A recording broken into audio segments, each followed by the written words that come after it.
Well, we had a guest booked, but he's been watching the show and noticed Jimmy's on and decided to pull out. So we're going to have to spend the rest of the show just talking to Jimmy, I'm afraid. Thank you very much. Would you please welcome Jimmy Carr? So we have to go through the whole... Sure.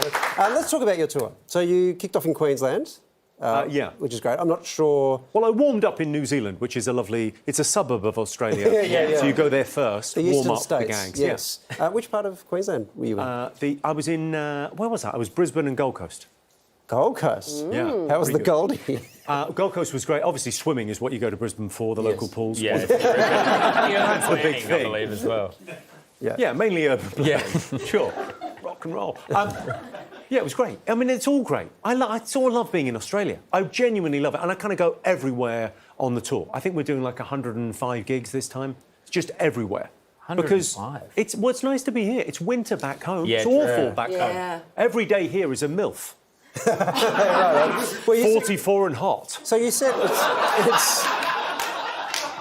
85 shows in 22 places. 22 places. I'm doing a 22-city tour, which is remarkable, given you've only got 4 cities. That's what I understand. Are there any places you're not going? No, I don't think so. I mean, some of the places are, slightly off the beaten track. I'm going to Darwin, but I like Darwin. It's completely untouched by anything to do. How do you cope with the heat and the humidity? Hotel rooms. I mean, no, it's fine. It's lovely. I mean, it genuinely is a pleasure. I'm missing winter.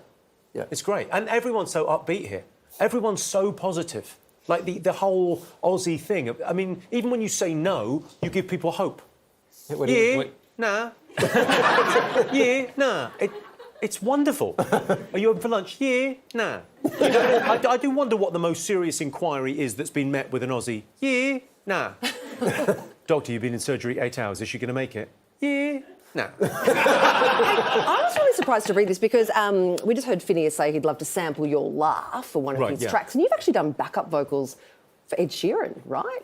Yeah, but I only did that because I wanted the PRS check. What did you sing? I sang on, what's it called again? Visiting Hours. Oh, wow. But my friend, I don't know if Ed knows I'm on his record. Right. He might not know, unless he's read the track listing, he might not know, because I'm very good friends with Johnny McDade, who's in Snow Patrol, and also writes and produces with Ed, and I did those backing vocals on an iPhone in my garden. Oh, really? Wow. But I made it on the track. That's amazing. Yeah. That means I get paid. Yes.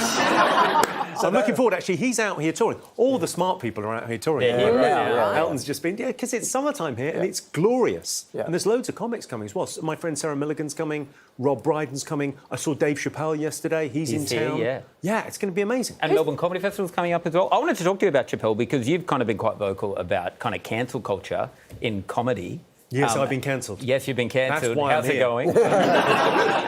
I mean, I'm apparently in the middle of cancel culture, but I mean... It's going great. It's not as bad as you think. Who's been cancelled more, you or Dave Chappelle? I think probably he's been cancelled harder, but I've got higher frequency. Right. Little and often. I think I'm on about my 8th cancellation. It's not anything. How do you come back from that, then? You don't even stop. You don't go away. The trick is not to go away. You just carry on gigging. I'm not for everyone. I don't know what cancelled really means these days. If you just turn your phone off, it's like, it doesn't even happen, right? If you don't go on Twitter, it really is nothing. Well, unless it affects the audience or it affects the shows that you can do. Have you noticed the audience change in their attitude at all? Not even in the slightest. I mean, people do like... I tell quite edgy jokes, but there's comics for everyone out there. It's, it's fine. Have you ever written a joke and you've kind of come back from a gig and gone, ooh? I think the only thing that's really sort of off... like you couldn't talk about is how this show was better with Charlie Pickering. That's